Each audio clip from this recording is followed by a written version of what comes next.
ప్రాముఖ్యమైన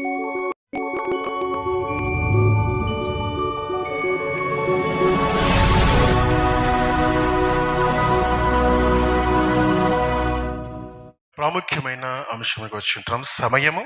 మరి దేవుని యొక్క వాక్యాన్ని నేర్చుకోవడానికి ప్రయత్నం చేద్దాం. ఎంతమంది సిద్ధపడి వచ్చారు? Very good. ఏమని సిద్ధపడి వచ్చారు?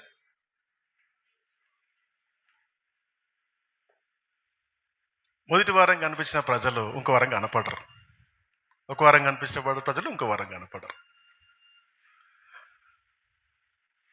దేవుడు మన కొరకు ఏర్పాటు చేసిన వాక్య భాగం ప్రతి వారము, ప్రతి దినము, ప్రతి సమయము దేవుడు మాట్లాడతాడు.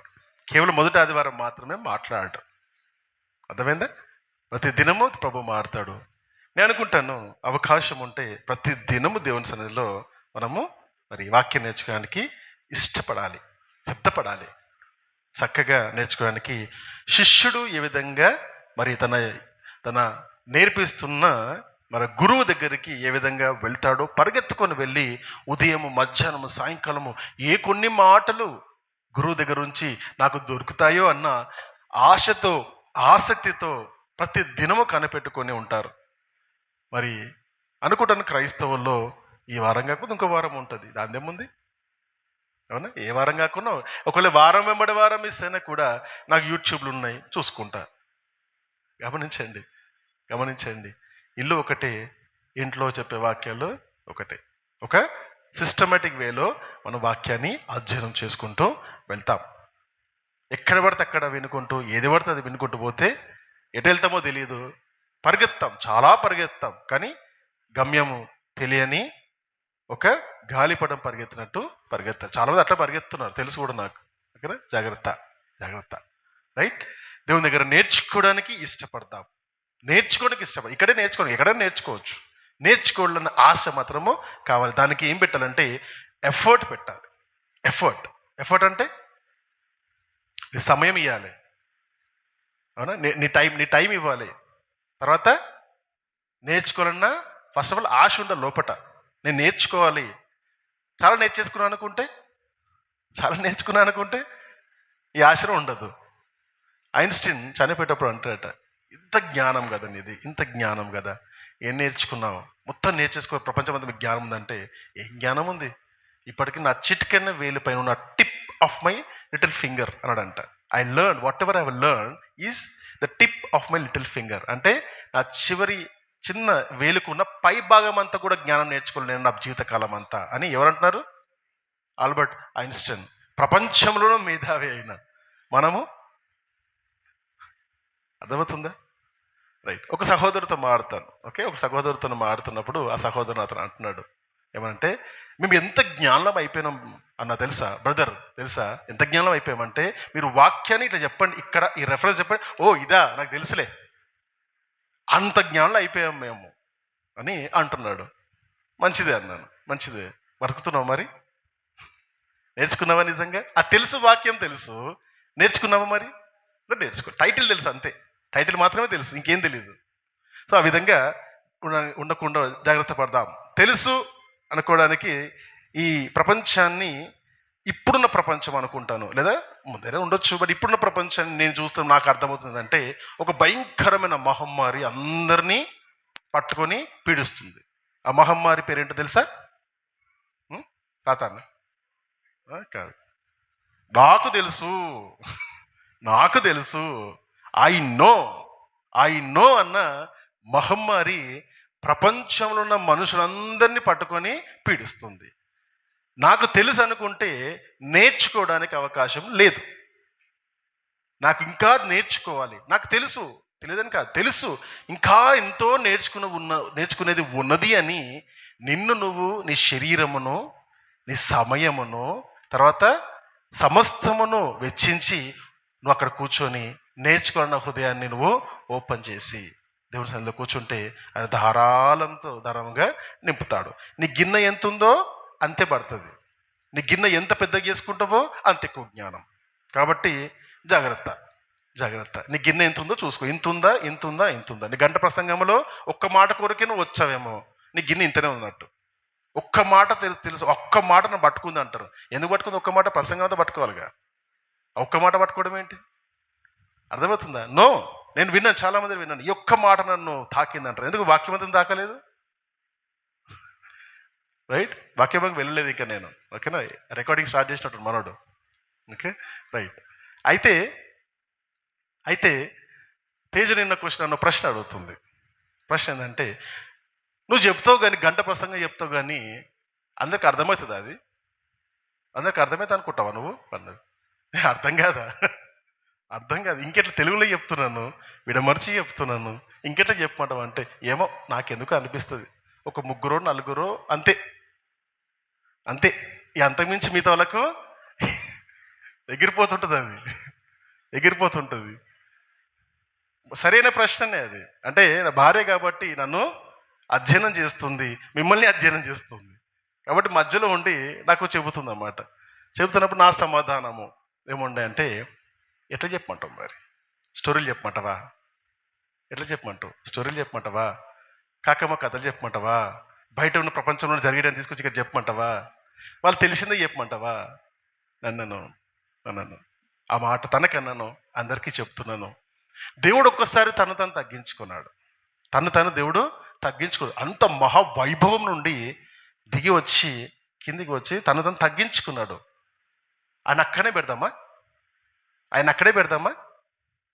మనం ఆయన స్థాయికి వెళ్ళొద్దా? ఆయన మన స్థాయికి వచ్చాడు. ఎందుకు వచ్చాడు? మనల్ని ఆయన స్థాయికి తీసుకెళ్ళడానికి ఆయన మన స్థాయికి వచ్చాడు. మరి మనం ఆయన స్థాయికి వెళ్ళాలంటే ఆయన్ని అక్కడనే ఉంచితే మనం ఎప్పుడు ఆయన స్థాయికి వెళ్తాం? సో మనము మనుష్యులము దేవుని చేరుకోవడానికి మన జ్ఞానమును, మన శక్తిని ఎలివేట్ చేసుకోవాలి. మనల్ని మనం ఎలివేట్ చేసుకోవాలి. ఇది దేవుని యొక్క స్టాండర్డ్. మనం ఇక్కడ ఉన్నాం అనుకోండి, దేవుడు కిందికి రాడు, వాక్యం కిందికి రాదు. మనమే పైకి ఎదగాలి. 2 సంవత్సరాలుగా వాక్యాలను కంటిన్యూస్గా వింటున్న వారికి ఖచ్చితంగా చెప్తే మాట, నేను వింటూ నిజంగా అధ్యయనం చేసిన వారికి ఖచ్చితంగా ఒక మెట్టు ఎక్కేసి ఉంటారు. నేను చెప్పే మాటలు ఖచ్చితంగా అర్థమవుతాయి. ఇంకా నేను బైబిల్ చదవడం దగ్గరే ఉన్నాను, ఇంకా నేను ప్రార్థనలు చేసే దగ్గరే ఉన్నాను. రోజుకు 1 సారి చేయాలా, 2 సార్లు చేయాలా, 3 సార్లు చేయాలా, ఉపవాసం ఉండాలా అనే ప్రశ్నల దగ్గర ఉంటే నువ్వు ఒక్క మెట్టు కూడా ఎక్కలేదు. ఇంతవరకు ఒక్క మెట్టు కూడా ఎక్కలేదు. ఈ వాక్యాలు అర్థం కూడా కావు. ఐఎమ్ టెల్లింగ్ యూ, క్లియర్గా చెప్తా, అర్థం కూడా కావు. అందుకని ఏమంటానంటే, రికార్డ్ చేసుకోండి, రాసుకోండి, విన్నదాన్ని 10 సార్లు వినండి, అర్థమయ్యేదాకా వినండి, అర్థమయ్యేదాకా ప్రశ్నలు వేయండి. వాళ్ళే నేర్చుకోగలుగుతారు. నేర్చుకునే వ్యక్తుల్లో ఉండే గొప్ప గుణాలు ఇవన్నీ. రైట్, మరి వాక్యధ్యానంలోకి వెళ్దాము. దేవుడు మనకిచ్చిన ఈ సమయాన్ని సద్వినియోగం చేసుకుందాం. Okay, right. శిలువ ధ్యానాలలో చేస్తున్నప్పుడు మరి రక్షణ నిశ్చయితకు కలిగిన 5 పరీక్షల గురించిన విషయాన్ని నిన్నటి దినమున నేను శిలువ ధ్యానంలో ప్రారంభించాను. రక్షణ నిశ్చయితకు కలిగి ఉన్న 5 ప్రశ్నలు. నాకు రక్షణ దొరికి ఉన్నది, రక్షింపబడ్డాను అని చెప్పుకుంటున్న ప్రతి క్రైస్తవుడు ఈ 5 పరీక్షలు దాటగలగాలి. అవునా? అప్పుడే నాకు రక్షణ దొరికింది, లేదా నాకు నిత్య జీవము ఉన్నదని చెప్పడానికి స్ట్రెంగ్త్ వస్తుంది. దేవుని రాజ్యంలో నేను ఖచ్చితంగా నేను ఉంటానన్న నమ్మకము ఏర్పడుతుంది. ఈ 5 పరీక్షలు. మొదటి యోహాను గారు రాసిన మొదటి పత్రిక నుండి మనము ధ్యానం చేస్తుంటాం. 5 అధ్యాయాలు ఉన్నాయి. చదివారా? 5 అధ్యాయాలు ఎంతమంది చదివారు? 5 అధ్యాయాలు ఇంటికి వెళ్ళి హోంవర్క్ ఇచ్చినాగా. Right, very good. చెప్పలు కొడతాం వీళ్ళకు. Very good. ఈరోజు దాని గురించి చెప్తున్నాను ఇవాళ. Right, okay. అయితే మొదటిది 5, ఒకసారి చెబుతాను 5 పరీక్షలు ఏంటివంటే, మొదటి పరీక్ష యేసు ప్రభు గారి గురించి అపోస్తులు చేసిన బోధ తెలుసుకోవడము. యేసు ప్రభు వారి గురించి అపోస్తులు చేసిన బోధను తెలుసుకోవడము మొదటి పరీక్ష. రెండవ పరీక్ష ఏంటంటే, యేసు ప్రభు వారు మనకిచ్చిన ఆజ్ఞలను విశ్వాసం ద్వారా లోబడము, ఒబీడియన్స్. విశ్వాసం ద్వారా యేసు ప్రభు వారు మనకు అనుగ్రహించిన ఆజ్ఞలకు లోబడము రెండవ పరీక్ష. మూడో పరీక్ష హోలీ లైఫ్, పరిశుద్ధమైన జీవితం. పరిశుద్ధమైన జీవితము. Abstain from sin and commit to lord. Holi life అంటే ఏంటి? పాపమునకు దూరముగా ఉండి దేవునికి నువ్వు సమర్పించుకో.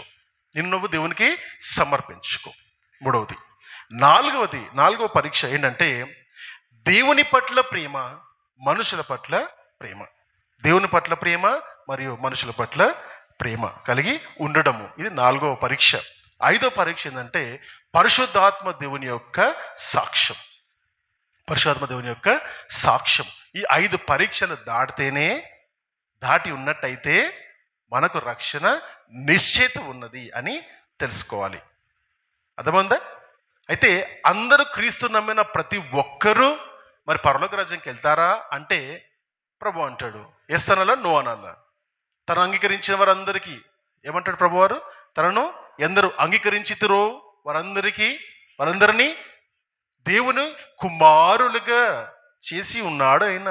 మరి దేవుని కుమారులు ఆయనతో పాటు పరలోక రాజ్యంలో ఉండాలి కదా అంటే ఇంకో సందర్భంలో అంటాడు, ప్రభువా నీ పేరిట నేను దయ్యాలు ఎలగొట్టాను, ప్రభువా నేను నీ పేరిట ప్రవచనాలు పలికాను, ప్రభువా నేను నీ సువార్త ప్రకటించానంటే అని అంటాడు, I don't know who you are, నాకు తెలియదు, నా పేరున మస్తు చేస్తారు. రక్షణ నిశ్చయిత ఉందా? ఉంటేనే పరలోక రాజ్యం. ఎన్ని అద్భుతాలు చేసావని కాదు, ఎన్ని ప్రవచనాలు పలికేవని కాదు, అవునా, ఎంత గొప్ప గొప్ప కార్యాలు దేవుని పేరిట చేసావనేది కానీ కాదు. ఈ రక్షణ నిశ్చయిత మనకు ఉన్నదా లేదా అనేది నేర్చుకోవాలి. దానికి పరీక్ష. ఇక్కడ ఉన్న వాళ్ళకు లేదని అనట్లేదు, పరీక్ష మాత్రమే. ఆ పరీక్షలు తెలుసో తెలియకనో దాటేసి ఉండుంటాం. ఇది ఏంటంటే క్రాస్ చెక్, క్వశ్చన్ చేసుకోవడానికి ఒక అవకాశం దేవుడు మనకు ఇచ్చినట్టు. మొదటిది అపోస్తులు చేసిన బోధ. కొంచెం ఈ విషయం గురించి మాట్లాడి తర్వాత 2వ పరీక్షకి వెళ్తాను. అపోస్తులు చేసిన బోధ, యేసు ప్రభు వారి గురించి అపోస్తులు చేసిన బోధ గురించిన విషయాన్ని తెలుసుకోవడము మొదటి పరీక్ష. మరి అపోస్తులు ఏ బోధ చేశారు చూద్దామా? మొదటి యోహాను గారు రాసిన మొదటి పత్రికలోని మొదటి అధ్యాయం మొదటి 3 వచనాలు చదువుకుందాం.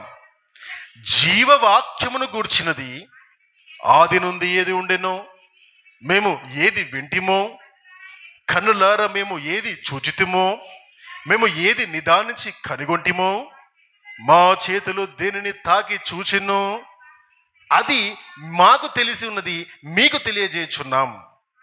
ఆ జీవము ప్రత్యక్షమాయను, తండ్రి యొద్ద ఉండి మాకు ప్రత్యక్షమైన ఆ నిత్య జీవము మేము చూచి ఆ జీవమును గూర్చి సాక్ష్యమిచ్చుచు దానిని మీకు తెలియపరుచున్నాము. మాతో కూడా మీకును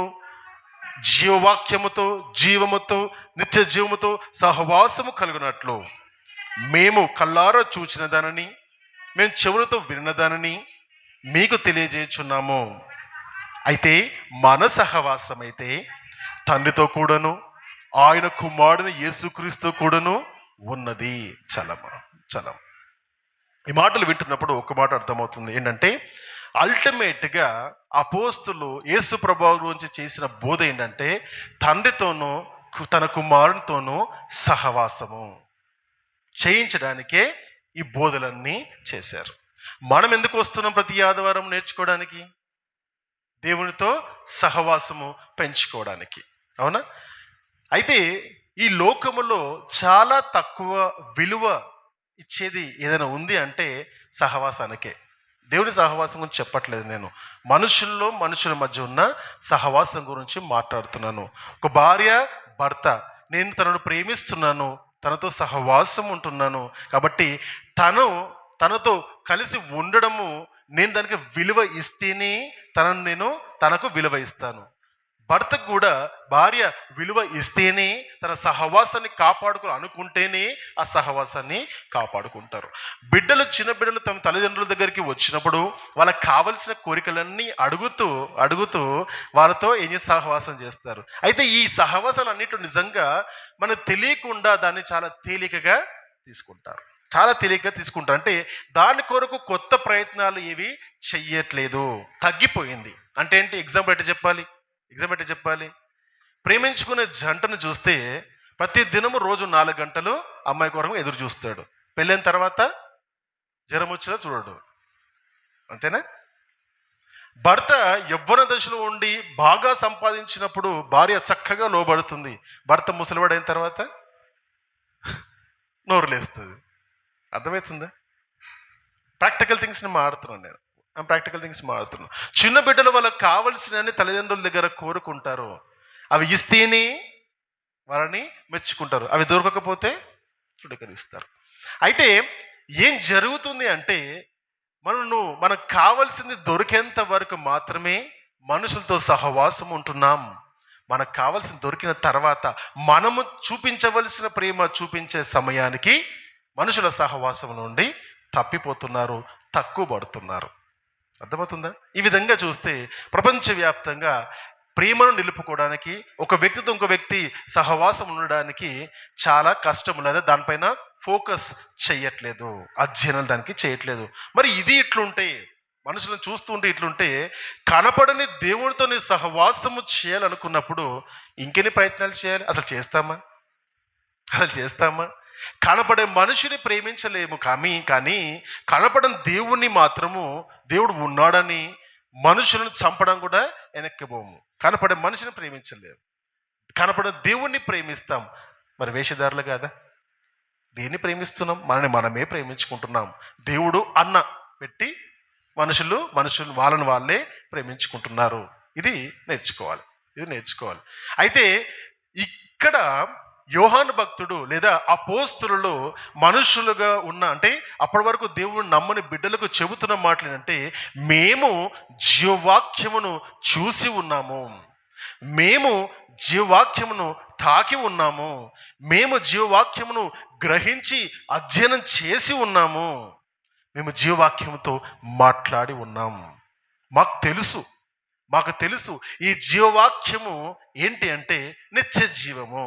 ఈ నిత్య జీవము ఎవరు అంటే తండ్రి మరియు కుమారుడైన దేవుణ్ణి తెలుసుకోవడము, వారితో సహవాసము చేయడమే అని అర్థం. అయితే జీవము, వాక్యము, నిన్న దినాన నేర్చుకున్నాం. జీవము, వాక్యము. ఈ వాక్యము జీవమై ఉన్నది, ఈ వాక్యము జీవింపజేసేది, ఈ వాక్యము మనని జీవింపజేస్తుంది. ఎట్లా అర్థం చేసుకోవాలి? ఆది నుండి ఉన్న వాక్యం, అదే మాట ఉందా? జీవవాక్యమును గూర్చినది అది ఏంటి అంటే, జీవవాక్యం గురించి గూర్చినది అది ఏంటి అంటే, ఆది నుండి ఏది ఉండెనో, ఆది ది బిగినింగ్, మొదట,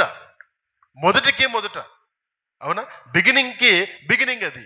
మరి ఆ బిగినింగ్లో ఏమున్నదని మరి ఆది కాండంలో 1వ అధ్యాయము 1వ వచనం చెబుతుంది.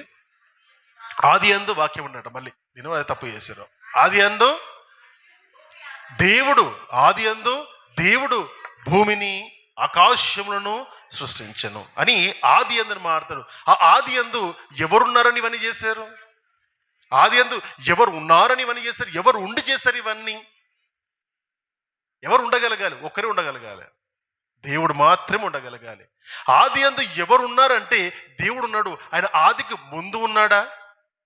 ఆదికి ముందు ఉంటేనే ఆదిని నుంచి ఏదైనా చేయగలుగుతాడు. అంటే ఒక కార్యాన్ని ప్రారంభించాలంటే ఆ కార్యానికి ముందే ఆ వ్యక్తి ఉండాలి, ప్రణాళిక ఉండాలి.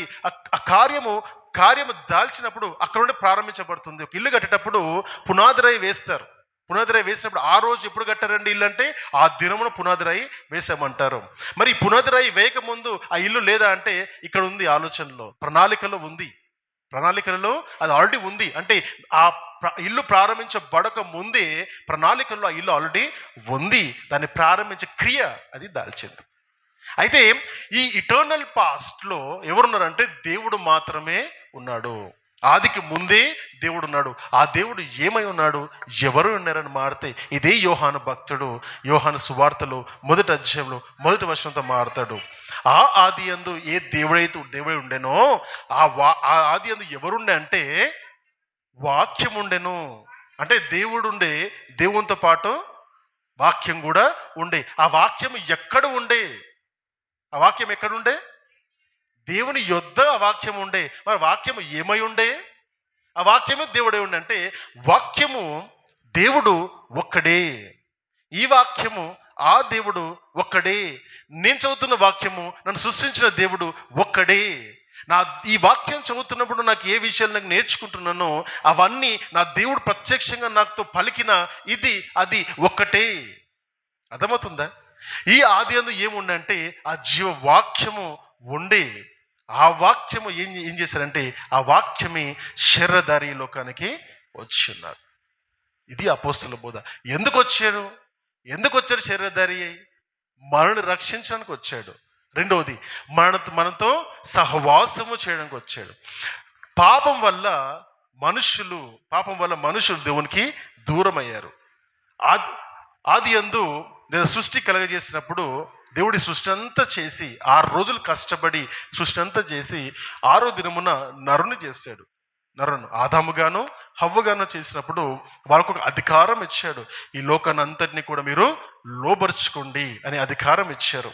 అంటే అధికారమున దండాన్ని చేతికి ఇచ్చాడు. యు రూల్ ఇట్, నేను ఇస్తున్నా నీ కొరకు అని ఆస్తిరిచ్చినట్టుగా ఈయన ఈ లోకాన్ని వాళ్ళకు అప్పచెప్పాడు, మనుషులకు అప్పచెప్పాడు. ఈ మనిషి ఏం చేశాడు? అతనికి ఇచ్చిన అధికారాన్ని ఒక అధికారం యొక్క విలువ తెలుసుకోకుండా, నాకున్న అధికారాన్ని యొక్క విలువ తెలుసుకోకుండా ఏం చేశాడంటే అపవాది చేతికి ఈ దండాన్ని అప్పగించాడు. ఈ అధికారాన్ని అప్పగించాడు. అందుకని ఈ లోకాధికారి అని ప్రభువారు సంబోధిస్తాడు. ఈ లోకాధికారి అంటే లోకానికి అధికారి. ఎంత ధైర్యం వాడికంటే సృష్టికర్త ఉపవాసం ఉండి శరీరధారి కూడా ఉపవాసం ఉంటే ఇక చూడు ఈ లోకమంతా నీకు ఇస్తా అని చెప్తాడు. ఎవరికి ఇస్తా అంటున్నారు? నాది నాకు ఇస్తావా అని ప్రభువారికి కోపం రాదా? శోధించకు శోధకుడా అని చెబుతున్నాడు. నాకు తెలుసు ఇప్పటికి నీదే అది, ఎందుకంటే నేను నా బిడ్డలను నమ్మి వాళ్ళ చేతికి నా అధికారాన్ని ఇచ్చి లోకాన్ని పరిపాలించండ్రా అంటే వాడు ఒక్క పండు కోసము వాడు బానిస అయిపోయాడు. ఒక కూర కొరకు జేషతను వదులుకున్న దరిద్రుడిలాగా. అర్థమైందా? మనం కూడా మనుష్యులుగా ఇప్పుడు మనకిచ్చిన స్వతంత్రాన్ని ఏ విధంగా కోల్పోతున్నామంటే పాపం అనే ట్రాప్లో పడి మనము పాపానికి బానిసలుగా చేసుకుంటున్నాం. స్వతంత్రులే కానీ వాళ్ళు బానిసలుగా చేసుకుంటున్నారు. ఫోన్లకు బానిసలయ్యారు, సీరియల్కి బానిసలయ్యారు, ముచ్చట్లకు బానిసలయ్యారు, పాపమునకు బానిసలయ్యారు, పని చేయకపోవడానికి బానిసలయ్యారు. అప్పుడు యజమానులకు బానిసలైపోతుంది. సమస్తంలో బానిసత్వాన్ని కొని తెచ్చుకుంటున్నాం మనము. ఈ బానిసత్వం నుంచి మనుషులను బయటకు తీసుకురావాలంటే మళ్ళీ దేవుని కుమారునిగా పుట్టిన ఆ ఆదాము చేసిన ఆ తప్పు. ఆదాము తెలియక పాపం చేశాడు, తెలిసి పాపం చేశాడు. పాపం ఆదాము తెలియకనే చేశాడు. ఏం చేశాడు? తెలియక చేసి అవ్వ ఇచ్చిందని చెప్పి బ్లేమ్ చేశాడు. అవునా? ఆదాము తెలియక పాపం చేస్తాడా? దేవుని కుమారుడు, దేవుని చేత చేయబడిన కుమారుడు తెలియక పాపం చేసిన ఎట్లా అంటాం మనం? అటు తెలిసే చేశాడు. ఎట్లా చేశాడు? ఇది పాపమని నాకు తెలుసు, బాగుందా, టేస్ట్ ఉందా, ఇది నాకు కూడా వచ్చింది అని తీసుకొని మరి తిన్నాడు. అర్థమవుతుందా? అవ్వ మోసపరచబడ్డది. అవ్వకు దేవుడు డైరెక్ట్ ప్రత్యక్షంగా చెప్పలేదు నువ్వు తినకూడదని, ఆదాముకే చెప్పాడు. అవునా? అనుకు ఇద్దరు కలిసి కూడా చెప్పుంటాడు, తెలియదు. ఓకేనా? అయితే ఆదాము తెలియకూడదు తిన్నాడంటే అవ్వ మోసపరచబడింది పాము చేత, అపవాది చేత. ఆదాము మాత్రము ఫుల్ కాన్షియస్ తిన్నాడు. ఏంటంటే ఏం కాదు, నా దేవుడే క్షమిస్తాడు. రోజు మాట్లాడతా నా దేవునితో, దేవునితో ముచ్చట పెడతా నేను నా దేవునితో. ఈరోజు కూడా ముచ్చట పెడతా అంటే ఆ రోజు తర్వాత ముచ్చట లేవు. ఆత్మీయ నేత్రాల్లో మూతపరచబడ్డాయి. దేవుణ్ణి చూసే ఆ కన్నులు మూతపరచబడ్డాయి. ఈ శరీరం యొక్క కన్నులు తెరవబడ్డాయి. పాపము, మంచి, చెడు, కోపము, క్రోధము, శరీర సంబంధమైన అన్ని కార్యాలు ఆ దినము ప్రారంభమయ్యాయి. ఆత్మీయ సంబంధమైన కార్యాలు అనగదొక్కబడ్డాయి. అర్థమవుతుందా? శరీర సంబంధంగా మనిషి మారిపోయాడు, ఆత్మ సంబంధం మనిషి చచ్చిపోయాడు ఆ రోజు. అందుకని ఫస్ట్ జరిగింది కోపము, క్రోధము, హత్య. అర్థమైందా?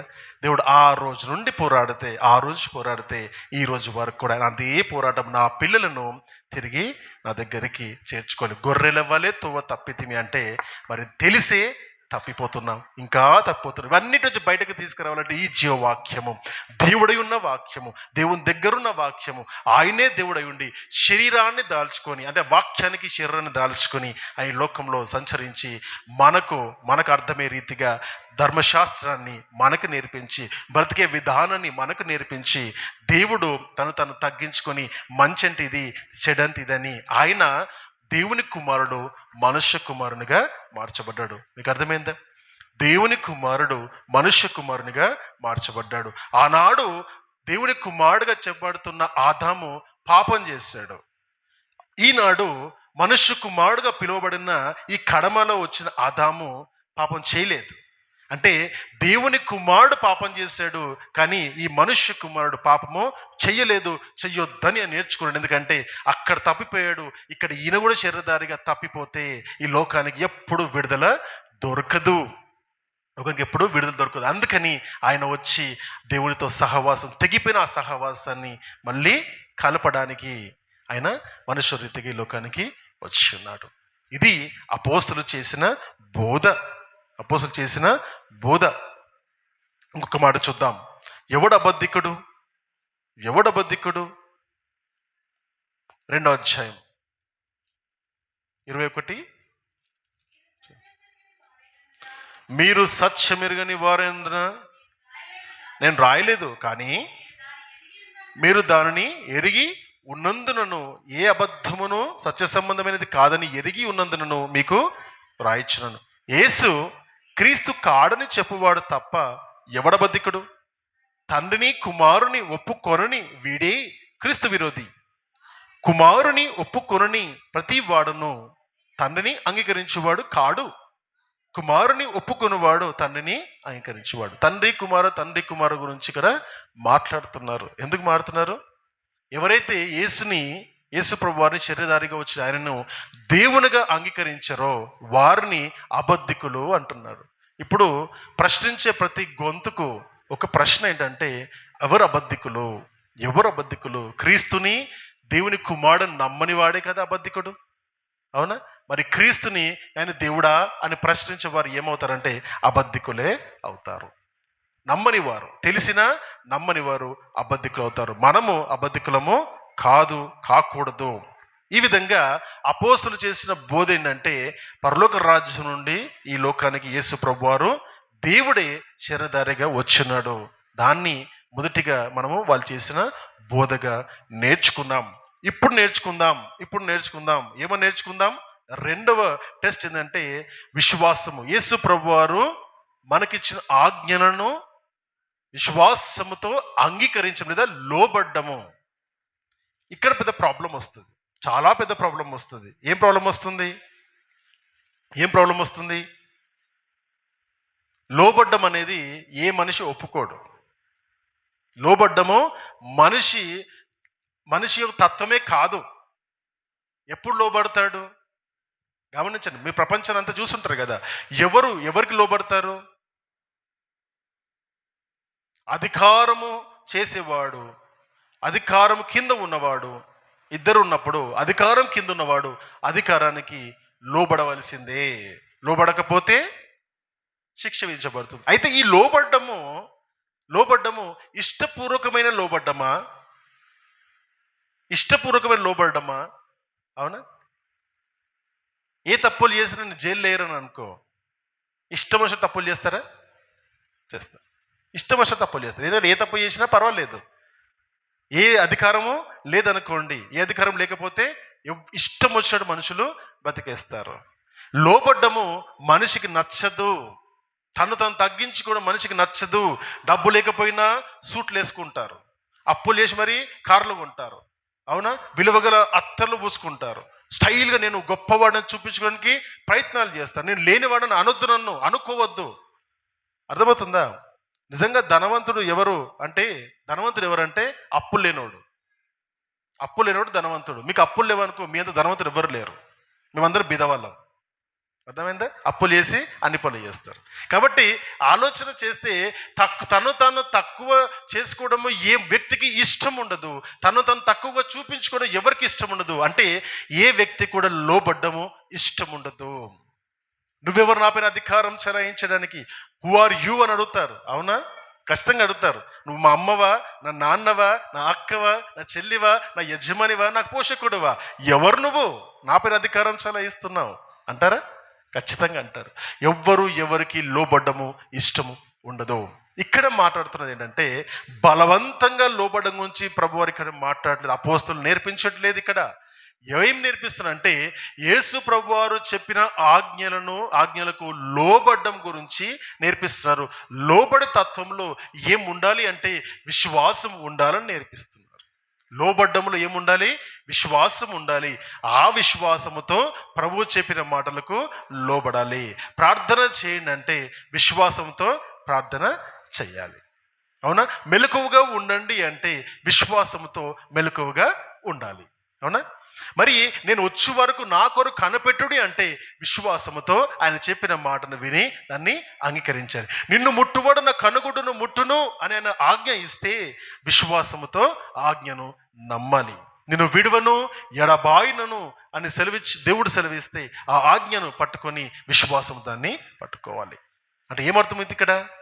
లోబడములో రెండు కనపడుతున్నాయి. ఒకటి విశ్వాసము, రెండోది క్రియ. లోబడ్డములో ఒకటి విశ్వాసము, రెండోది క్రియ. విశ్వాసం అంటే ఏంటి చూద్దాం. కొన్ని మాటలు చూద్దాం. ఇది యోహాను రాసిన మొదటి పత్రికలో 5వ అధ్యాయము 3-4 వచనం చూద్దాం.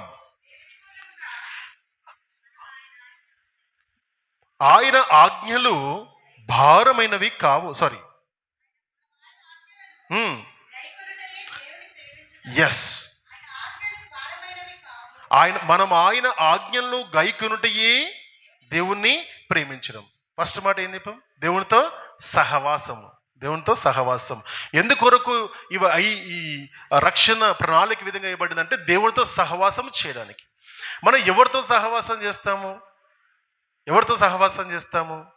సహవాసం అంటే ఇట్లా పక్కన కూర్చోవడం కాదు. ఇళ్లలో ఉంటాం, పిల్లలతో, భార్యతో, కుటుంబంతో కలిసి ఉంటాం. ఎందుకు సహవాసం చేస్తున్నారు? వాళ్ళని ప్రేమిస్తున్నాం కనుక వారితో సహవాసం చేస్తున్నాం. ఇక్కడ ప్రభువారు చెప్తున్నారు, ఏమని చెప్తున్నారు? ఆయన ఆజ్ఞలను గైకొనుటయే దేవుణ్ణి ప్రేమించడం. ఈరోజు ప్రశ్న సంఘానికి, దేవుణ్ణి నువ్వు ప్రేమిస్తున్నావా అని ప్రశ్న వేస్తే దానికి ఇమ్మీడియట్ సమాధానం ఏం రావాలంటే ఆయన ఆజ్ఞలు నేను గైకొంటున్నానా, ఆయన ఆజ్ఞలకు నేను లోబడుతున్నానా? ఇది దేవుడు మనల్ని అడుగుతున్న ప్రశ్న. నన్ను ప్రేమిస్తున్నావా సంగమా అని అడిగితే ప్రేమిస్తున్న దేవా, నేను చాలా ప్రేమిస్తున్నా. ఎంత ప్రేమిస్తున్నావు? ఎట్లా ప్రేమిస్తున్నావు? ఏ విధంగా నీ ప్రేమను కనపరుచుకుంటావు అంటే ఆలోచన చేస్తున్నాను. మనం ఎంతసేపు మన ప్రార్థనలో, స్తుతులలో మీరు గమనించినట్టయితే దేవుడు మనల్ని ప్రేమించడమే మనం మాట్లాడతాం. దేవుడు మన కొరకు చేసిన త్యాగాల గురించి ఏం మాట్లాడతాం. మనం ఆయన కొరకు ఏం చేసినాం ఒక్కటన గుర్తొస్తుందా? వన్ సైడ్ లవ్ అన్నమాట. అది వన్ సైడ్ లవ్ అంటారు దాన్ని. వన్ సైడ్ లవ్ ఎన్ని రోజులు ఉంటుంది అని అంటాడు. దేవా నువ్వు ఎంత ప్రేమించావంటే నాకు చెప్పకు నువ్వు నేను ఎంత ప్రేమిస్తున్నాను. నేను నిన్ను ఎంతగా ప్రేమించానంటే పరలోక రాజ్య మహిమను వదిలిపెట్టి నీ కొరకు, మనుషులందరికీ, ఈ లోకంలో ఉన్న ప్రతి ఒక్క వ్యక్తి కొరకు నేను ఈ లోకానికి వచ్చాను. తప్పిపోయిన బిడ్డలందరినీ కూడా మళ్ళీ నా సన్నిధికి చేర్చుకోవాలని వచ్చాను. నేను కొంతమంది కోసం రాలేదు, లోకమందరి కోసం వచ్చాను నేను అని చెప్పి ప్రాణం సహితం మీ కొరకు ఇచ్చాను. నేను ఏ విధంగా ప్రేమించానంటే ప్రాణం ఇచ్చేంతగా నిన్ను ప్రేమించాను. నేను నీకు ప్రాణం ఇచ్చేంతగా నిన్ను ప్రేమిస్తే నువ్వు కనీసం నా కొరకు బతుకుతున్నావా అంటాడు. నేను మరణించాను నీ కొరకు, నీవు కనీసం నా కొరకు బ్రతుకుతున్నావా అని ప్రశ్న వేస్తే సమాధానం ఏమిస్తారు? ఎట్లా బ్రతకాలి దేవా? అది కూడా ఆయనే చెప్పాలి. ఎట్లా బ్రతకాలి దేవా? నిన్ను ప్రేమించడము, మరి నువ్వు నన్ను ప్రేమించడానికి ఇన్ని చేసావు, ప్రణాళికలు వేసావు, మరి నేను నిన్ను ప్రేమించడానికి నేను ఏం చేయాలి దేవా? అది కూడా నువ్వే చెప్పంటే నా ఆజ్ఞలను గైకొనము. పేతురుకి ఇచ్చిన ఆజ్ఞ ఒక మాట. పేతురుకి ఇచ్చిన ఆజ్ఞ ఏమాజ్ఞ? నా గొర్రెలను మేపము. పౌలుకి ఇచ్చిన ఆజ్ఞ ఏంటది? నువ్వు వెళ్ళి అన్ని జనులకు సువార్త ప్రకటించుము. అర్థమవుతుందా? ఈ విధంగా ఈరోజు మనకిచ్చిన ఆజ్ఞ ఏంటో తెలుసుకోవాలి, అడగాలి దేవుని. అడగాలి. గొప్ప గొప్ప వారి కొరకు మనం మాట్లాడుకుంటాం కదా, గొప్ప గొప్ప వాళ్ళు గొప్ప గొప్ప కార్యాలు చేశారని, గొప్ప సువార్థికులని, గొప్ప బోధకులని, గొప్ప విశ్వాసులని మాట్లాడుకుంటాం. అయితే మీ అందరికీ ప్రశ్న ఏంటంటే, మీలో లేరా ఆ గొప్ప వాళ్ళు? మనం కాదా గొప్ప వాళ్ళము? మనం కాకూడదా గొప్ప వాళ్ళము? ఎవరో గొప్ప వాళ్ళని, ఏదో గొప్పదని, ఎవరో గొప్పతనం గురించి మాట్లాడుతున్నాం. Yes, very good, take that inspiration తీసుకో. But who are you? నువ్వెవరు? నీ ప్రత్యేకత ఏంటి? దేవుడు నిన్ను ఏ పని కొరకు పిలిచాడో, ఏ పని కొరకు నిన్ను బ్రతికిస్తున్నాడో, ఏ పరిస్థితుల గుండా నిన్ను నడిపిస్తున్నాడో అవిటి తెలుసుకొని దాంట్లో ఇచ్చిన దాంట్లో నమ్మకంగా ఉంటావా? నమ్మకంగా ఉండడానికి బ్రతుకుతావా? ఆయన సన్నిధిలో ఎదగడానికి ఇష్టపడతావా? ఆయన సన్నిధిలో నేర్చుకోవడానికి ఇష్టపడతావా? అసలు వస్తావా? అన్నిటికీ ఓకే రూట్ కాస్. అందరికీ వాళ్ళ వాళ్ళ పని వాళ్ళ అంతంలో తెలిసింది. మనం అనేక మంది గురించి మాట్లాడుకుంటున్నాం. గొప్ప గొప్ప వారు అంటే యేసుక్రీస్తు ప్రభు వారు మొదలుకొని ఇప్పటి ప్రపంచంలో ఉన్న అనేకమైన విశ్వాసాల కొరకు మాట్లాడుకుంటూ దాదాపు 2000 సంవత్సరాల క్రితం గురించిన మాటలు మాట్లాడుతున్నాం. ఆనాడు నుండి ఈనాడు వరకు ఎవ్వరికి కూడా వాళ్ళ అంతం వచ్చేంత వరకు ప్రభు కొరకు ఏం చేయాలని అనుకోలేదు. వాళ్ళ ముందర ఏది వస్తే అది చేసుకుంటూ ప్రభు నామాన్ని పరుచుకుంటూనే వెళ్ళిపోయారు. ఇది సీక్రెట్ చెప్తున్నాను మీకు నేను. ఇది సీక్రెట్ చెబుతున్నాను. ఎందుకంటే చాలా కొద్ది మందికే దేవుడు ఈ ప్రణాళికలు ఇస్తాడు. దేవా, మనము ప్రవీణ్ గారి గురించి నేర్చుకున్నప్పుడు ఆయన గొప్ప సాక్ష్యం అంటాడు, దేవా భక్త సింగ్ గారు అక్కడి నుంచి ఇక్కడికి వచ్చారు కదా, అయితే నేను ఇక్కడి నుంచి అక్కడ పోతా. ఎవరిచ్చారు నిర్ణయం ఆయనకు? ఆయన మనసులో వచ్చిందే కదా, ఆయన మనసులో వచ్చింది కదా. నీ కొరకు దేవా, ఈ ప్రాంతంలో అనేక మంది సువార్థికులు ఉన్నారు, కానీ ఆ ప్రాంతంలో అడవులలో తెగల మధ్యలో దేవా సువార్త చెప్పడానికి ఎవ్వరు లేరు, నేను పోతా నన్ను పంపిస్తావా అంటే, నువ్వు పోతా అంటే నేను ఎందుకు వద్దంట. అట్లా అడిగేటోళ్ళు కూడా లేరు నన్ను అనుకుంటాడు ఆయన. అట్లా అడిగేటోళ్ళు కూడా లేరు. అందరికీ దర్శనాలు హైదరాబాద్లో ఇస్తున్నాడు. ఎందుకో దేవుడు మారుమూల గ్రామాలకు వెళ్ళి సువార్త ప్రకటించడానికి ఎవ్వరికి దర్శనాలు లేవు. ఎందుకు మరి తెలియదు. అంత అపరిశుద్ధంగా హైదరాబాద్ ఉందా తెలియదు. అవునా? ఇంతమంది కావాలి బోధకులు. మరి ఆ వ్యక్తికి వచ్చినప్పుడు ఆశ కలిగినప్పుడు దేవుడు ఆశను తీర్చలేదా? మరి భక్త సింగ్ గారికి అక్కడెక్కడో కెనడాలో ఉండి సెటిల్ అయ్యి ఆ వ్యక్తికి అక్కడ నుండి హైదరాబాద్కి రావాలని ఎందుకు అనిపించింది? అన్నాడు సువార్థికులను లేరే, సువార్త ప్రపంచం వచ్చింది. ఆశ, వాళ్ళకు కలిగిన ఆశ, వాళ్ళకు అవకాశాలు దేవుడు ఇస్తున్నాడు. చిన్న చిన్నగానే ప్రారంభించారు. అందరూ గొప్ప గొప్పగా ఎవరు ప్రారంభించారు? ఏ సువార్థికులను తీసుకోండి, ఒక్కరుగానో ఇద్దరుగానో ప్రారంభిస్తారు. కానీ వాళ్ళ కృషి, కన్సిస్టెన్సీ, దేవుని మీద ఉన్న నమ్మకము వారిని గొప్ప వ్యక్తులుగా దేవుడు ఎదిగింపజేస్తాడు. ఎందుకంటే ఆ నమ్మకత్వము, కొంచెంలో నమ్మకంగా నువ్వు ఉంటే అనేక వాటిపై నేను అధికారిగా ఉంచుతాడు. ఆ కొంచెము నా నమ్మకము మనకుందా? దేవుడు అనుగ్రహిస్తున్న చిన్న చిన్న అవకాశాల్లో, దేవుని మహింపరచడానికి దేవుడు అనుగ్రహిస్తున్న చిన్న చిన్న అవకాశాల్లో దేవుని కొరకు నిలబడగలుగుతున్నావా? దేవుడు సాక్షిగా నిలబడడానికి నీకు అవకాశాలు ఇస్తున్నాడు, పరీక్ష పెడుతున్నాడు నీకు. నువ్వు క్రైస్తవుడవా నేను ప్రశ్న వేస్తున్నప్పుడు క్రైస్తవుడని నేనే అని చెప్పగలుగుతున్నావా? నువ్వు పేరుతో క్రైస్తవుడు కాదు కదా, బ్రతుకుతోని క్రైస్తవుడవ నువ్వు. ఆ చిన్న చిన్న అవకాశాలు నీ కుటుంబంలో కానీ, నీ సమాజంలో కానీ, ఉద్యోగంలో కానీ ఎక్కడైనా క్రైస్తవు ఉండవలసినట్టుగా నిలబడగలుగుతున్నావు. అవకాశాలు ఎవరికి లేవు? అందరికీ ఉన్నాయి అవకాశాలు. ఇక్కడ కూర్చుని మన అందరు 100 మంది కూర్చుని వాక్యం వింటున్నప్పుడు అందరికీ అవకాశం ఉంది. సద్వినియోగం చేసుకుంటున్నాం అంటే చెబుతున్న మాట ఒకటే, అవేంటి? మనం ఆయన ఆజ్ఞలను గైకొనుటయే దేవుణ్ణి ప్రేమించుట. ఆయన ఆజ్ఞ ఏంటి? నన్ను ప్రేమించమని చెబుతున్నాడు. అతని ఆజ్ఞలు ఏంటివి? నేను చెప్పినట్టు వినుమంటున్నాడు. ఆయన ఆజ్ఞలు ఏంటిది? నీ జీవ గ్రంథంలో అన్ని లిఖితము చేయబడింది, దాన్ని నమ్ము అని చెబుతున్నాడు. ఆయన ఆజ్ఞలు ఏంటి? నా కొరకు బ్రతుకుమంటున్నాడు. ఆయన ఆజ్ఞలు ఏంటివి? ఆయన నేను దేవుడునని నువ్వు నీ బ్రతుకులో బ్రతికి చూపించు అని ఆయన తన ఆజ్ఞలు చెబుతున్నాడు. ఆయన ఆజ్ఞలు నేనే దేవుడని నమ్ము. 2వ ఆజ్ఞ, నిన్ను వల్లి పొరుగువాని నువ్వు ప్రేమించుము. కొత్త ఆజ్ఞ ఇస్తున్నాను. నిన్ను వల్లి పొరుగువానంటే స్వార్థపూరితంగా ఆలోచిస్తావేమో, కాబట్టి నీ కొత్త ఆజ్ఞ ఇస్తా. ఆజ్ఞ ఏంటంటే నేను నిన్ను ప్రేమించినట్టుగా నువ్వు ఒకరినొకటి ప్రేమించుకోండి అంటాడు. ఒక మాట యాడ్ చేస్తాడు అక్కడ. అంటే నీ నిజమైన స్నేహితుడు ఎవరంటే తన స్నేహితుడు కొరకు తన ప్రాణం ఇచ్చేవాడు కాక ఇంకెవడు నిజ స్నేహితుడు, గొప్ప స్నేహితుడు. అవునా? మరి తన ప్రాణాన్ని ఇచ్చాడు నీ ప్రజల కొరకు, నీ ప్రాణము సహితం ఇవ్వడానికి. నా ప్రాణం తీసుకోండి నా క్రీస్తు కొరకు అని చెప్పే అటువంటి ఆజ్ఞను దేవుడు మనకు ఇచ్చాడు. అంటే బ్రతుకుడు క్రీస్తు కొరకు, చావైతే లాభం అని చెప్పే ఆ ఆజ్ఞను ఆయన మనకిచ్చాడు. అంటే బ్రతికంత కాలము క్రీస్తును తలపైన కిరీటంగా పెట్టుకొని బ్రతకడానికి ఇష్టపడే మనుషులు కావాలి.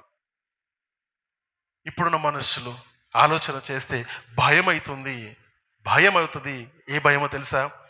దేవుణ్ణి ప్రేమించడం అంటే దేవుని దగ్గరికి వెళ్ళి నాకు కావలసిన చాక్లెట్లు నాకు అని పిల్లలు అడుగుతున్నట్టుగా దేవుని దగ్గరికి వెళ్ళి నాకు ఏదో ఓదో అని అప్పట్లో అద్నాన్ సమేత పాట ఉండమాట, పెద్ద పాట ఉంటుండే. ఓకేనా? అది గుర్తొస్తుంది నాకు ఇప్పుడు. ఓకేనా? ఏదో ఓదో అనుకుంటే పాట ఒకటి ఉంటుండే. రైట్. అంటే దేవుని దగ్గరికి వెళ్ళి దేవుని దగ్గర నుండి ఏ బెనిఫిట్స్ కావాలి, బెనిఫిట్స్ కోసం దేవుని దగ్గరికి వెళ్ళే క్రైస్తవులు ఎక్కువైపోయారు. నో డౌట్ దేవుడు ఇవ్వనంటలేడే, దేవుడు ఇవ్వనంటలేడు. ఇక్కడ వాక్యాలకు దగ్గర రాసి ఉంటుంది. మన ప్రార్థన చేసిన ప్రార్థనలన్నీ దేవుడు అంగీకరిస్తాడన్న మాటను గొప్పగా రాయబడుతుంది. 5వ అధ్యాయం 14వ వచనం చూడండి. ఆయనను బట్టి మనకు కలిగిన ధైర్యం ఏదనగా ఆయన చిత్తానుసారముగా మనం ఏది అడిగినను ఆయన మనవి ఆలకించునది. అదేంటి? ధైర్యము. అదేంటి? ధైర్యము. ఏ ధైర్యము? ఆయన చిత్తానుసారంగా ఆయనని ఏది అడిగినా ఆయన మన ప్రార్థన వింటాడు. ప్రార్థన దేవుని చిత్తానుసారమైనదై ఉండాలి. మరి పాస్టర్ గారు ప్రార్థన చేశారు, నేను అక్కడికి నార్త్ ఇండియాకి వెళ్ళి నేను వాక్యాన్ని ప్రకటిస్తా, ఆయన చిత్తము సర్వలోకానికి వెళ్ళి సర్వశ్రీకి సువార్త ప్రకటించడము ఆయన చిత్తం. అది అడిగాడు, నెరవేర్చాడు. హైదరాబాద్కి వస్తుంది దేవా, ఇక్కడికి వచ్చినప్పుడు మన గురించి, మన క్రైస్తవుల గురించి తప్పుడుగా మాట్లాడుతున్నా ప్రభువా, నాకు నిలబడే శక్తిని నేను మాట్లాడు. Who is stopping you? ఆయన ఏమంటారంటే, నేను బ్రతికినట్టుగా మీరు ఈ లోకాల్లో బ్రతకాలి, నేను జయించినట్టుగా ఈ లోకాన్ని మీరు కూడా జయించాలి. ఆ జయించాలంటే ఫస్ట్ కష్టపడాలంటే ముందు నేర్చుకోవాలంటే ఫస్ట్ హృదయంలో నేర్చుకోవాలన్న ఆశ కావాలి. అప్పుడు ఈ ఆశ ఉన్నవాడికి లోకంలో దేవుడు ఏమిచ్చినా ఏమి ఇయ్యకపోయినా దేవుని మాత్రము వెంబడిస్తూనే ఉంటాడు. అది దేవుని చిత్తాన్ని నెరవేర్చడం, లేదా దేవుణ్ణి ప్రేమించడము. ఒక్క ఆదివారం వచ్చి దేవుని సన్నిధిలో కూర్చుంటే నేను గొప్పగా అయిపోయినా అనుకుంటే మై డియర్ ఫ్రెండ్, ఏమీ కాలే. అవునా? ఒకటి జన్మదినం కంటే ఒకటి మరణదినం మేలని నువ్వు చచ్చినప్పుడు గొప్ప విశ్వాస చనిపోయాడని ఒక్కడనే చెప్తారు. నీ కుటుంబాన్ని చెప్తుందా నీ గురించి? ఆలోచన చేసుకో. నీ కుటుంబం కనీసం గొప్ప విశ్వాసి అండి, చక్కటి ప్రార్థన పరుడండి, ఎప్పుడు వాక్యం గురించి మాట్లాడతారండి, ఎప్పుడు మంచిగానే ఆలోచిస్తారండి, ఎప్పుడు ఏ తప్పులు ఎవరు చేసినా క్షమించే వ్యక్తి అండి. ఈయన మాట్లాడగలుగుతారా? కుటుంబం సాక్ష్యం ఇవ్వగలుగుతుందా మన గురించి? అది కనీసం అదన్నా సంపాదించుకుందాం. ప్రతి ఒక్కరికి మరణము తథ్యము. ఒకడు 10 ఏళ్ళకు చచ్చిపోతే ఒకడు 20 ఏళ్ళకు, 30 ఏళ్ళకు ఏదో ఒక రోజు మనిషి చావవలసిందే. చావు కోసం మనం బ్రతకట్లేదు కదా, ఏ రోజైనా వస్తుంది. కానీ ఈ రోజు ఎట్లా బ్రతుకుతున్నాం అనేది ఇంపార్టెంట్.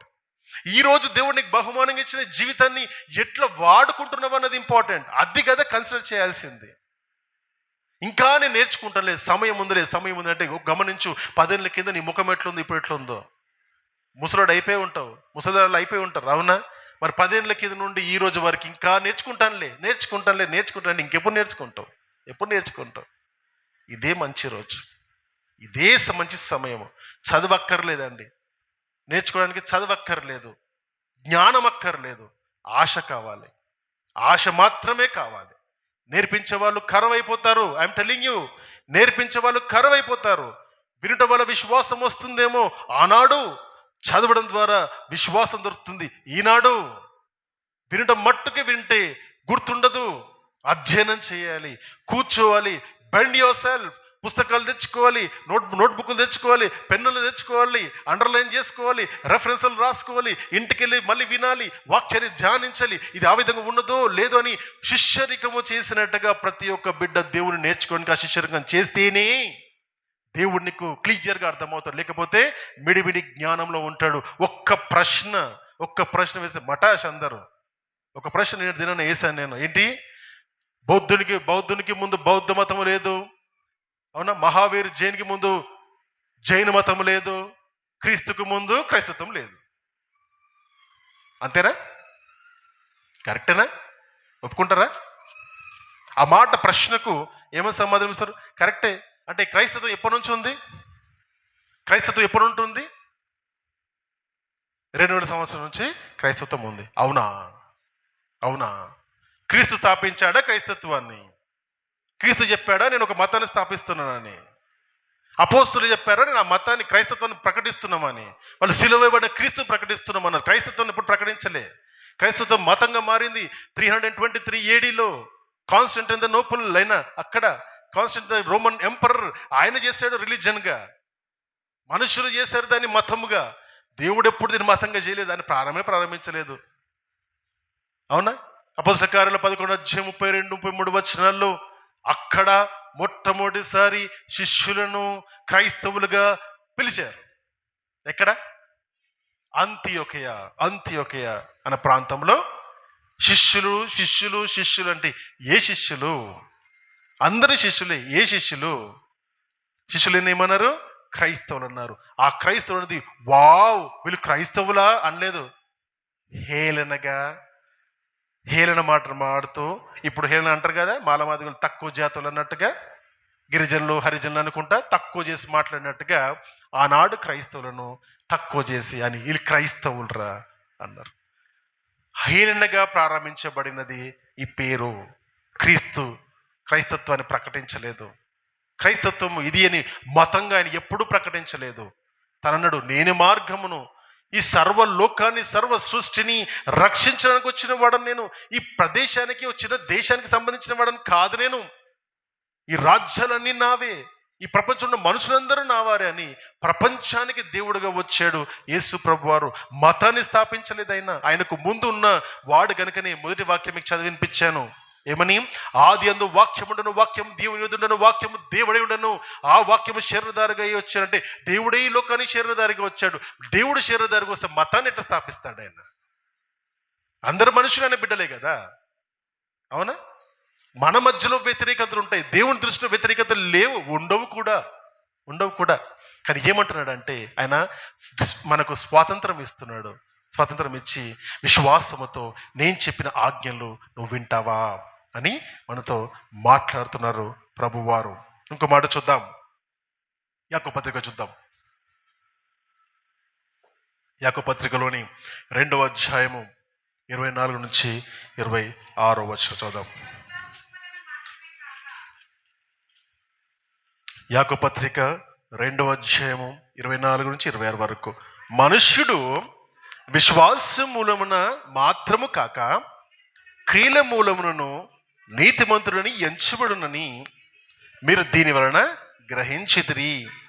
అటువలనే రాహాబను వేశ్య కూడా దూతలను చేర్చుకొని వేరొక మార్గమున వారిని వెలుపలికి పంపివేసినప్పుడు క్రియల మూలముగా నీతిమంతురాలని ఎంచబడిన కదా. ప్రాణము లేని శరీరం ఎలాగూ మృతమో అలాగే క్రియలు లేని విశ్వాసము కూడా మృతము. మంచి మాట, అవునా? క్రియలు లేకుండా నీ విశ్వాసాన్ని కనపరచు. క్రియలు అంటే ఎట్లా క్రియలు? అబ్రహాము యెహోవాను నమ్మెను, అది అతనికి నీతిగా ఎంచబడెను, అవునా? రాహాబు అనే స్త్రీ యెహోవా దేవుని గురించి విని విశ్వసించి ఏం చేసిందంటే వేగుల వారు తన ఇంటికి వచ్చినప్పుడు వారిని దాచిపెట్టింది. ఎందుకంటే నీ దేవుడు గొప్పవాడు, నేను నమ్ముతున్నాను అని తన ప్రాణాన్ని సహితము రిస్క్ చేసి క్రీస్తు కొరకు దేవుని కొరకు ఇజ్రాయెల్ జనంగా వచ్చిన వేగుల వారిని కాపాడి అమంటది, ప్రామిస్ తీసుకుంటుంది, నేను నిన్ను కాపాడాను కదా, నన్ను కూడా నువ్వు కాపాడమంటది. దాని ద్వారా ఆమె నీతిమంతురాలైంది. ఈరోజు మన అందరికీ ఒక ప్రశ్న, విశ్వసిస్తున్నావు యేసు ప్రభువే దేవుడని విశ్వసిస్తున్నావు, క్రియల్లో చూపిస్తున్నావా? ఒక సూటిగైన ప్రశ్న వేస్తా, ఎంతమంది మీ సర్టిఫికెట్లో క్రిస్టియన్ అని రాసి ఉంది? మై డియర్ ఫ్రెండ్స్, జాగ్రత్త. క్రియ జాగ్రత్త. నిలబడే సమయం వచ్చినప్పుడు దేవుని కొరకు నిలబడతావా? ఆ సమయంలో వెనక్కి తిరుగుతావా? జాగ్రత్త. ఆలోచన చెయ్యి. క్రీస్తు కొరకు విశ్వాసం ఉంది. దేవుడు గొప్పగా నమ్ముతాను, కానీ నేను మాత్రం ఏం చేయను. ఎందుకు? చిన్న చిన్న విషయాలనే మనుషులు పడిపోతే దేవుని కొరకు నిలబడేట సమయం వచ్చినప్పుడు నిలబడతామా? పొట్టు వల్ల ఎగిరిపోతామా? పొట్టు వలె ఎగిరిపోతాము. జాగ్రత్త, జాగ్రత్త. ప్రతి విశ్వాసకి దేవుడు అవకాశం ఇస్తాడు. ఆ అవకాశాన్ని సద్వినియోగం చేసుకోగలగాలి. అవకాశం ఉండే, నాకు ఉండే డిగ్రీ తర్వాత MBA చేయడానికి BCC తీసుకో, నీకు అప్పుడు 4 లక్షలున్న ఆ ఫీజు MBAలో 25,000కి ఇస్తాము అన్నాడు. అన్నాము, నాకు అక్కర్లేదు, అవసరమైతే గవర్నమెంట్ కాలేజీలో చేసుకుంటాను, నా కులాన్ని ఎందుకు నేను మార్చుకుంటాను, ఎందుకు మార్చుకోవాలి? అర్థమవుతుందా? చిన్న చిన్న విషయాలు యవ్వనస్తున్నప్పుడు నేను మా తల్లిదండ్రులకు తర్వాత చెప్పాను. అది ఆ సమయంలోనే నిలబడే అవకాశం వచ్చినప్పుడు నిలబడు.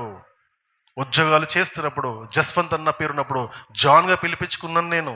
Let people know me as Christian first అంటాను. మా ఇంటి పేరును మార్చేసుకున్నామని చెప్తాను నేను. మా ఇంటి పేరునే మార్చేసుకున్నాం. క్రీస్తుండవా, క్రీస్తు పేరు, నాకు ఇంటి పేరు వద్దు, ఇంటి పేరుతో కులం వస్తుంది, వద్దు, ఇంటి పేరుని మార్చుకొని జాన్గా మార్చుకున్నాం. అర్థమవుతుందా?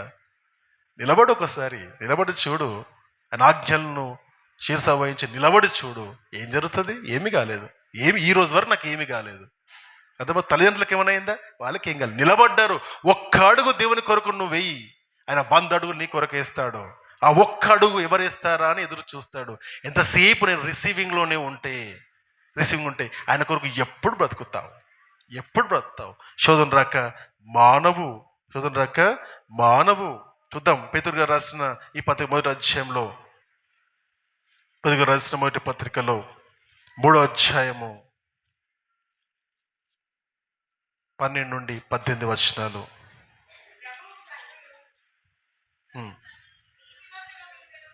ప్రభువు కన్నులు నీతిమంతుల మీదను, ఆయన చెవులు వారి ప్రార్థనల వైపును ఉన్నవి, కానీ ప్రభు ముఖము కీడు చేయ వారికి విరోధముగా ఉన్నది.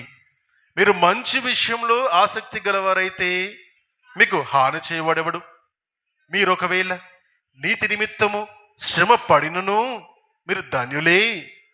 వారి బెదిరింపునకు భయపడకుడి, కలవరపడకుడి. నిర్మలమైన మనస్సాక్షి గలవారై మీలో ఉన్న నిరీక్షణను గూర్చి మిమ్మల్ని హేతువడుగు ప్రతి వానికి సాత్వికముతోనూ భయముతో గౌరవముతోనూ సమాధానము చెప్పుటకు ఎల్లప్పుడూ సిద్ధముగా ఉండి మీ హృదయముల యందు క్రీస్తును ప్రభువుగా ప్రతిష్ఠించుడి. అప్పుడు అండర్లైన్, అప్పుడు అన్నీ చేస్తే అప్పుడు మీరు దేని విషయమై దుర్మార్గులను దూషింపబడుదురో దాని విషయమై క్రీస్తునందున మీ సత్ప్రవర్తన మీద అపనింద వేయువారు సిగ్గుపడుదురు.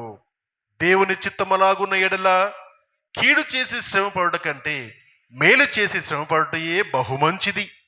ఎలయనగా మనులను దేవుని యొద్దకు తెచ్చుటకు ఆ నీతిమంతుల కొరకు నీతిమంతుడైన క్రీస్తు శరీర విషయంలో చంపబడి ఆత్మ విషయంలో బ్రతికింపబడి పాపముల విషయంలో ఒక్కసారి శ్రమ పడెను. ఆయన్నే శ్రమపడ్డాడు. మన శ్రమలా? మంచి పనులు చెడ్డ పనులు చేస్తే శ్రమ వస్తే, మంచి పనులు చేసిన శ్రమ వస్తే ఇంకా మంచిదే కదా. నీ నీతిని చూపించు. చూద్దాం చివరి మాట పేతురు గారు రాసిన అదే పత్రికలో 5వ అధ్యాయంలో 8 నుండి 11 వచనాలు. మనకేమైనా కొత్త ఈ శ్రమలు? నిబ్బరమైన బుద్ధి గలవారై మెలకువగా ఉండి మీ విరోధి అయిన అపవాదిని గర్జించు సింహం వలె ఎవరిని మునిగుదనా అని వెతుకు తిరుగుచున్నాడు. లోకమందున్న మీ సహోదరుల యందు ఈ విధమైన శ్రమలే నెరవేరుచున్నవని ఎరిగి విశ్వాసమందు స్థిరులై వారిని ఎదిరించుడి.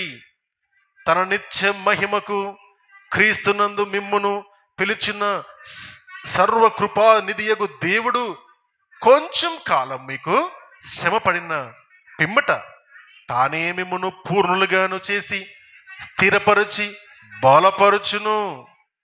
యుగ యుగములకు ప్రభావము ఆయనకు కలుగును గాక. ఆమేన్. ఈ మాట 10వ వచనం మళ్ళీ చూద్దాం. తన నిత్య మహిమకు క్రీస్తునందు మిమ్మును పిలిచిన సర్వకృపానిధియగు దేవుడు కొంచెము కాలము మీరు శ్రమ పడిన పిమ్మట తానే మిమ్మును పూర్ణులుగా చేసి స్థిరపరచి బలపరచును.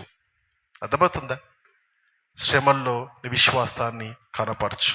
కొంచెం కాలం ఆ ఒక్కసారి శ్రమ వస్తే ఆ శ్రమను దాటగలిగితే ఆయన నిత్య జీవాన్ని ఇవ్వడానికి ఇష్టపడతాడు. Challenge to all of us, to all of us. యేసుక్రీస్తు ప్రభువారు ఇచ్చిన ఆజ్ఞలను విశ్వాసముతో లోబడతావా? తన ఆజ్ఞలకు లోబడతావా? ఒక్కసారి ఆలోచన చేసుకో. It should challenge your faith. నీ విశ్వాసాన్ని ఈ వాక్యము ఛాలెంజ్ చేయాలి. దేవుని కొరకు బతుకుతున్నా అంటే కేవలం క్రైస్తవునని చెప్పుకోవడం కాదు, బ్రతకడము. అన్ని విషయాల్లో బ్రతకడము, శ్రమను ఎదిరించడము, శ్రమను ఎదుర్కోవడము, ధైర్యముతో ఉండడము, భయముతో కాదు. ఎందుకంటే అన్నీ చూస్తున్నవాడు పై ఉన్నాడు. దేవుని దగ్గర ఏదో దొరుకుతుందని నువ్వు వస్తే దొరుకుతాయి, కానీ నిలబడలేవు. దేవుడే కావాలని వస్తే ఏ సమయం అందైనా ఆయన కొరకు ఖచ్చితంగా నిలబడతావు. ఈ ప్రాణము ఏదో ఒక దినమున పోవలసినది. పనికొచ్చే పని చేసి పోతావా? పనికిమాలిన జీవితాన్ని బతికి నీ ప్రాణాన్ని పోగొట్టుకుంటావా? నీ ప్రాణం పోవడం వల్ల అనేక జనాలకు పనికొచ్చే వ్యక్తిగా బ్రతుకుతావా? నీ ప్రాణం పోయిన కుక్క నీటికి తీసుకుపోయేటట్టు నువ్వెవరో తెలియని ప్రజగా బ్రతుకుతావా? క్రీస్తునందున్న వ్యక్తి నూతన జన్మ బ్రతికి కూడా చనిపోయి కూడా తిరిగి బ్రతకడం అంటే మన ప్రపంచం ఇప్పుడు చూస్తున్నాం. మరి బ్రతికి చస్తావా, చచ్చి బ్రతుకుతావా? అది నీకే వదిలేస్తున్నాను. కళ్ళు ఉంచుదాం, ప్రార్థన చేసుకుందాం. దేవుని చిత్తము మనందరిలో నెరవేర్చబడడానికి, ఆయన ఆజ్ఞలను మనందరం కూడా కొనసాగించడానికి ప్రభువా ఈ సహాయం దయచేవాడుకు. తల ఉంచుదాం. నీవు నమ్మిన దేవుడు, నువ్వు విన్న వాక్యము, ఇప్పటి వరకు దేవుని కొరకు బ్రతుకుతున్నాను, ఆయన ఆజ్ఞలను నేను శిరస్సు వహిస్తున్నాను అనుకుంటున్న హృదయమా, ఈ వాక్యము నీ హృదయాన్ని కలవరపరిచిందా? దేవునికి స్తోత్రం చెల్లించు. నేర్చుకునే అవకాశం ఇచ్చాడు. మరొక్కసారి నీ విశ్వాసాన్ని దృఢపరచుకునే అవకాశం ఇచ్చాడు. ఆలోచన చేయి. దేవుడు నమ్మదగిన వాడు, మన బలహీనతలు అన్నీ ఎరిగినవాడు, కానీ తన వాక్యము చేత మనం బలపరుస్తున్నాడు. మర్చిపోయిన మనకు తన వాక్యము చేత గద్దించి తన వైపునకు త్రిప్పుకోవాలని ఆశపడుతున్నాడు. తిరుగుతావా దేవుని వైపు? ఇప్పటికైనా నా దేవా, నేను నమ్మి ఉన్నాను, నీ కొరకు బ్రతుకుతాను, నీ కొరకే జీవిస్తాను. నీవు నా కొరకు పొందిన ఏ శ్రమ వృధా కాకుండానట్లు మిమ్మల్ని దగ్గరుండి నేర్చుకుంటాను నాయనా, నీ కాడిని మోస్తూ నేర్చుకుంటానని మరి మనందరము హృదయాల్లో నిశ్చయించుకుందామా? పాపాన్ని వదిలేసి పరిశుద్ధమైన దేవుని వైపు మన అడుగులు వేద్దామా? దేవుని దగ్గర లోబడదామా? దేవుని ఆజ్ఞకు లోబడదామా? నిజ విశ్వాసము క్రియను దారుస్తుంది. క్రియ లేకపోతే నీకున్న విశ్వాసము మృతము. దానికి విలువ లేదు. ఆ విశ్వాసానికి విలువ లేదు. ప్రార్థన చేసుకుందాం. పరిశుద్ధమైన నా దేవా, మీకు స్తోత్రములనైనా. రక్షణ నిశ్చయతలో రెండవ పరీక్షను నేర్చిపించావు. నన్ను బూరగా వాడుకున్నావు. మీ మాటలను నీ బిడ్డలకు తెలియజేశావు తండ్రి.